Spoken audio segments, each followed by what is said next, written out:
تہجد کے وقت اللہ کریم 7ویں آسمان پر آتا ہے اور اپنے بندوں کو پکارتا ہے، یہ ہے کوئی مجھ سے مانگنے والا جسے میں عطا کروں؟ سبحان اللہ!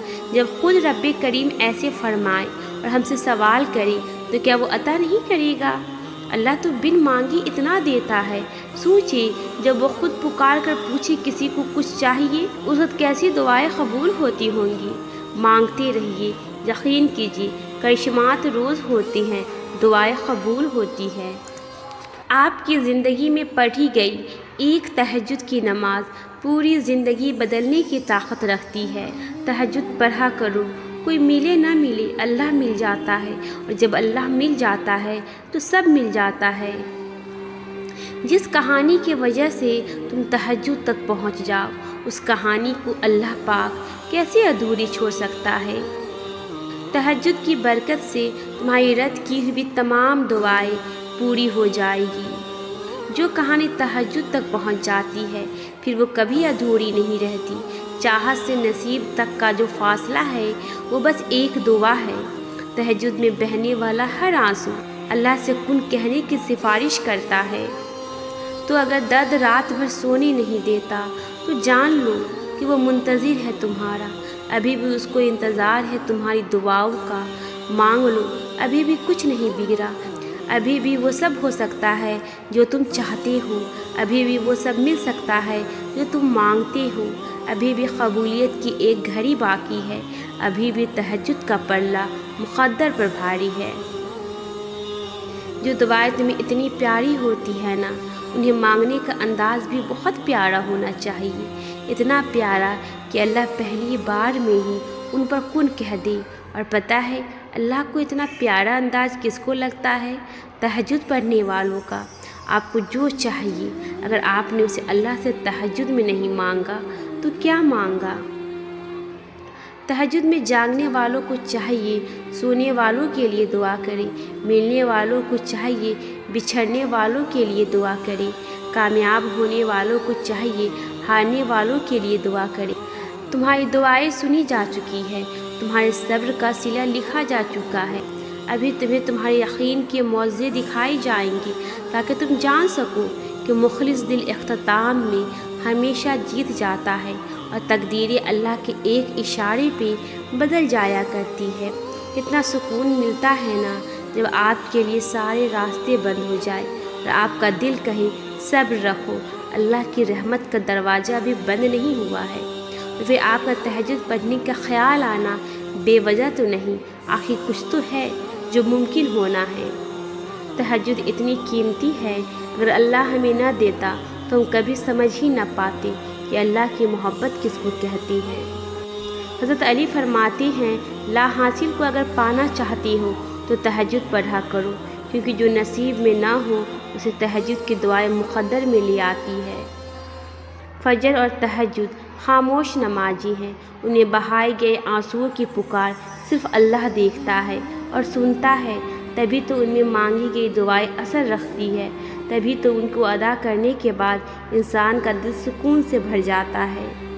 تہجد میں کی گئی دعا بند ہوئے سب دروازے کھول دیتی ہے۔ تہجد میں فرش پر کیا گیا سجدہ انسان کو عرش پر اللہ سے ملا دیتا ہے۔ دعائیں کیسے قبول ہوتی ہے؟ دعا مانگنے کے کچھ اہم اصول۔ بالکل صاف نیت کے ساتھ دعا مانگیں۔ دعا کے شروع میں اور دعا کے آخر میں درود شریف پڑھنا نہ بھولیں۔ صدقہ لازمی کریں۔ اللہ سے مانگنے کے بعد کسی انسان سے نہ مانگیں۔ اپنے لیے دعا مانگنے سے پہلے دوسروں کے لیے دعا مانگیں۔ کثرت سے استغفار کریں، کثرت سے شکر گزاری کریں۔ پوری توجہ کے ساتھ دعا مانگیں تاکہ لگے کہ آپ کے لیے دعا واقعی اہم ہے۔ تہجد کی نماز پڑھیں۔ کبھی بھی مایوسی کے الفاظ زبان سے ادا نہ کریں۔ کبھی بھی لوگوں سے یہ نہ کہیں کہ میں نے دعا مانگی اور اللہ نے قبول نہیں کی۔ کبھی بھی دل میں یہ شک نہ رکھیں پتہ نہیں اللہ میری دعا قبول کرے گا بھی یا نہیں۔ کبھی بھی ضد میں آ کر دعاؤں کا تسلسل نہ توڑیں۔ استخارہ کریں، ذکر و اذکار کریں۔ اپنی دعاؤں پہ ثابت قدم رہنا سیکھیے، کیونکہ اللہ ان سے محبت کرتا ہے جو اپنے یقین میں شک نہیں لاتے۔ آپ کی دعائیں صرف دنیا میں آپ کی مدد نہیں کرتی، بلکہ آپ کی دعائیں آخرت میں بھی آپ کی مدد کرتی ہے، کیونکہ جب ہم دعا کرتے ہیں تو ہم کثرت کے ساتھ اللہ کو یاد کرتے ہیں، اور ہمارے اللہ کو پکارنے کی کثرت کا شمار ان اعمال میں ہوتا ہے جو اجر و ثواب کے حقدار ہوتے ہیں۔ اور ہو سکتا ہے آپ کا اللہ کو کثرت کے ساتھ پکارنا ہی آپ کو جنت تک لے جائے۔ سو دعا مانگتی رہیں اور اللہ کا حمد بیان کرتے رہیں، کیونکہ دعائیں مانگنے کی اجر کبھی بھی رائگاں نہیں جاتے کہ دعائیں قبول ہو یا نہ ہو، کیونکہ دعائیں مانگتے ہوئے آپ صرف اپنی خواہش نہیں مانگ رہے ہوتے، بلکہ آپ اللہ کا حکم بھی مان رہے ہوتے ہیں۔ اللہ نے قرآن میں فرمایا ہے کہ مجھے پکارو، میں تمہاری پکار کا جواب دوں گا۔ سو آپ کو اپنی دعا بھی ملے گی اور اپنے رب کا حکم ماننے کا صلہ بھی ملے گا۔